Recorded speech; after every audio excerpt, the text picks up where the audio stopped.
नमस्कार, मैं हूं सुनीत चौधरी और आप देख रहे हैं पहाड़ी सफरनामा। इस समय मैं रुद्रप्रयाग में मौजूद हूं और ये केदारनाथ जाने का राष्ट्रीय राजमार्ग है। आप देख सकते हैं यहाँ पे वाहनों की लंबी कतारें लगी हुई हैं और पूरा जो पुलिस महकमा है वो यहाँ जुटा हुआ है। कारण क्या है मैं आपको बता देता हूं कि बगैर पंजीकरण के जो तीर्थयात्री केदारनाथ धाम की यात्रा पे आ रहे हैं उनको यहाँ रोका जा रहा है। अब रजिस्ट्रेशन के नाम पे क्या झोल हो रखा है उत्तराखंड में, मैं आपको वो भी सुनाऊंगा कि किस तरीके से हरिद्वार में और बड़े शहरों में तीर्थयात्रियों के साथ एक झोल किया जा रहा है रजिस्ट्रेशन के नाम पे, वो हम जानेंगे। सर, नाम क्या है आपका और कहाँ से आप आए? मेरा नाम प्रकाश शर्मा है और मैं मध्य प्रदेश से आया हूँ, मंदसौर जिले से। अब तक कितने धामों के आप दर्शन कर चुके हैं? हम 2 धाम के दर्शन कर चुके हैं और केदारनाथ जा रहे थे तो हमें यहाँ रजिस्ट्रेशन के लिए रोका गया। तो हमें पता चला कि हमारा रजिस्ट्रेशन जो 28/6 का है और हरिद्वार में हमने रजिस्ट्रेशन कराया था, उन्होंने कहा कि 2 दिन बाद आपकी तारीख मिल जाएगी। लेकिन अभी यहाँ पे चेक करवाया तो हमारा 28 अगले महीने का रजिस्ट्रेशन है, इसलिए हमें यहाँ से वापस कर दिया जा रहा है। हरिद्वार में आप लोगों ने रजिस्ट्रेशन करवाया था केदारनाथ जाने के लिए, क्योंकि आप ये कितने लोग चले हैं यात्रा पे? हमारे साथ में 2 बसें हैं पूरी, 40 लोगों की 2 बसें हैं जिसमें 80 लोग सवार हैं। अच्छा, रजिस्ट्रेशन क्योंकि निशुल्क एक व्यवस्था है, आपने किस तरीके से किया है? जी बिल्कुल, हमने जो ऑनलाइन देखा तो पूरे 16 स्लॉट बुक आ रहे थे और ऑनलाइन में कोई बता नहीं रहा था। तो फिर वहाँ पे जहाँ से हमने गाड़ी खरीदी उन्होंने बताया कि यहाँ से आपको रजिस्ट्रेशन हो जाएगा, आप कागज यहाँ दे दीजिए। हमने कागज वहाँ दे दिए, किसी से 100 रुपए ले रहे, किसी से 200 रुपए ले रहे और रजिस्ट्रेशन कर रहे हैं। लेकिन रजिस्ट्रेशन 1 महीने बाद का मिल रहा है हमें। तो आप सुन सकते हैं किस तरीके से अपने घरों से निकले हुए तीर्थयात्रियों को रजिस्ट्रेशन के नाम पे बेवकूफ बनाया जा रहा है। पूरे स्लॉट बुक होने के बावजूद भी वहां से इनको रजिस्ट्रेशन का कागज थमा दिया जा रहा है कि आप चले जाइए, आपका रजिस्ट्रेशन हो गया। यही तो कुछ है। जी बिल्कुल यही चल रहा है और हम 2 धाम कर चुके हैं और किसी यहाँ आके रोक दिया गया है। अब हम 1 महीने तक यहाँ रह नहीं सकते हैं, किस तरह से यात्रा करेंगे? सबसे बड़ी दिक्कत की बात ही आ रही है। बहुत दूर से यात्री आए हैं। कहाँ से आए हैं? मैं महाराष्ट्र से हूँ। हाँ। माजलगांव डिस्ट्रिक्ट बीड़ है। तो मेरा रजिस्ट्रेशन हरिद्वार से हुआ है। तो मेरे आदमी से एक आदमी से 200 रुपया करके रजिस्ट्रेशन करवाया है। तो उधर मेरे को कोई डेट का मालूम नहीं बताया उन्होंने। तो हम इधर बद्रीनाथ आए, बद्रीनाथ हमारा दर्शन हो गया। अभी केदारनाथ आए तो केदारनाथ में चेकअप चल रहा है। तो वो बोल रहे हैं डेट का, फिर ये डेट का पूछा नहीं है। अभी इस केदारनाथ में ये पूछ रहे हैं। तो ये चेकअप मुझे हरिद्वार में मालूम हो जाता था तो हम नहीं आ सकते थे फिर, मगर इतने दूर से अभी इधर अंदर भेजा है तो हम पूरे अटक गए। अभी हमें हमारे पूरे सब खेती के आदमी है इधर आए वाले। अभी वो बोल रहे हैं हमें दर्शन करना है, बहुत श्रद्धालु आदमी आए हो इधर। तो हमारी रिक्वेस्ट है कि हमके आगे छोड़ के दर्शन करवाने दीजिए। नहीं, जब आपने वहाँ पे रजिस्ट्रेशन करवाया था तो आपने उनसे डेट नहीं पता की थी क्या? उन्होंने बताया कि कुछ नहीं, आप जाओ, आराम से दर्शन हो जाएगा आपका। अच्छा, ये बात बताइए। और एजेंट ने भी हमको बोल दिया कि आगे जाओ, आप आराम से दर्शन हो जाएगा। और हमारा दर्शन बद्रीनाथ का दर्शन हो गया। उधर वो डेट का कुछ नहीं पूछा, मगर केदारनाथ आए तो केदारनाथ के डेट का पूछ रहे। नहीं, उत्तराखंड सरकार की ओर से भी कई जगहों पे रजिस्ट्रेशन के कैंप लगाए गए हैं।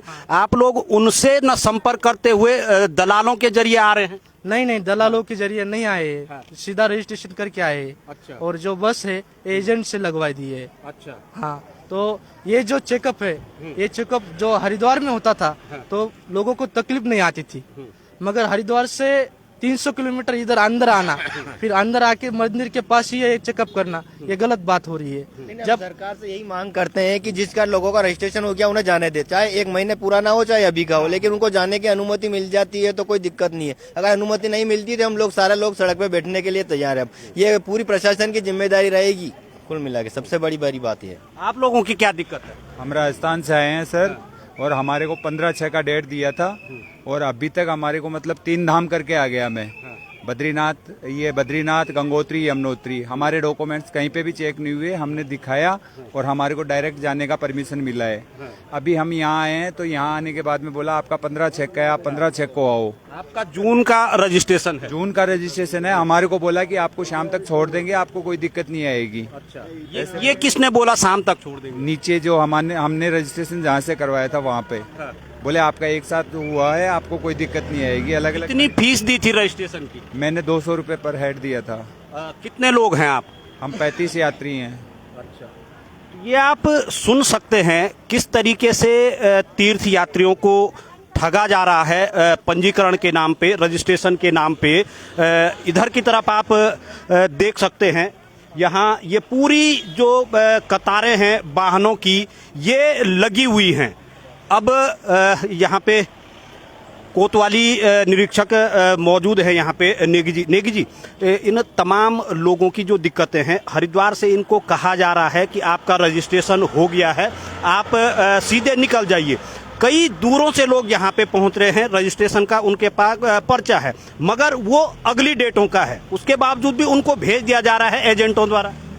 नहीं, देखिए, ये आपको मालूम है कि श्री केदारनाथ की विषम भौगोलिक परिस्थिति को देखते हुए वहाँ पे तीर्थ यात्रियों की क्षमता निर्धारित की गई है और हम लोगों की यहाँ पे 3 शिफ्ट में ड्यूटी है। हम जो ड्यूटी कर रहे हैं, जिन लोगों पे रजिस्ट्रेशन नहीं है, एक उनको चेक किया जा रहा है, जिनका बाद का रजिस्ट्रेशन है, और बीच में यहाँ पे भी रजिस्ट्रेशन हुए थे, एसडीआरएफ ने किया था। एट प्रेजेंट देवप्रयाग में और भद्रकाली में रजिस्ट्रेशन चल रहे हैं।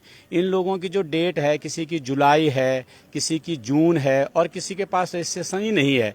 अगर सभी लोग केदारनाथ जाएंगे तो थोड़ा एक अव्यवस्था जैसी हो जाएगी। तो व्यवस्थित यात्रा चलाने के लिए ये बिल्कुल कंपलसरी हो गया है कि जो वहाँ की क्षमता है उसी अनुपात में वहाँ लोग जाएं। जैसे कि आजकल 2-3 दिन से आप देख रहे होंगे केदारनाथ की जो यात्रा व्यवस्था है वो सुव्यवस्थित चल रही है। उसके पीछे मुख्य कारण ये है कि हम चेकिंग करके यात्रियों को ये कह रहे हैं, भाई आपका पास अभी का नहीं है, किसी का जून है, किसी का जुलाई है, तो जिसको जो डेट मिली है उसको उसी दिन फैसिलिटी मिलेगी। अगर वो पहले चला जाएगा तो जो पहले जो योग्य व्यक्ति था उसको वहाँ पर हल्की सी दिक्कत होगी। तो जो व्यक्ति जिस टाइम के लिए वैलिड है वो उसी समय जाए। इसी बात की ये चेकिंग हो रही है। उनको बताया जा रहा है कि आप तुंगनाथ घूम सकते हैं, आप बद्रीनाथ जाना चाह रहे हैं बद्रीनाथ जाइए, गुप्त काशी, अन्य स्थानों पे भी जा सकते हैं। लेकिन केदारनाथ की एक निर्धारित क्षमता है और ऊपर कम्युनिकेशन चल रहा है कि वहाँ पे जब फुल हो जाता है तो फिर वहाँ पे भेजा जाना अनावश्यक, फिर उसमें दिक्कत होगी। सर, पंजीकरण की व्यवस्था क्या है? ये सशुल्क है या निःशुल्क है? पंजीकरण की व्यवस्था निःशुल्क है। प्रत्येक आदमी को घर में बैठ करके अपने मोबाइल से उसको कर सकता है। सारे लोग करके आ रहे हैं।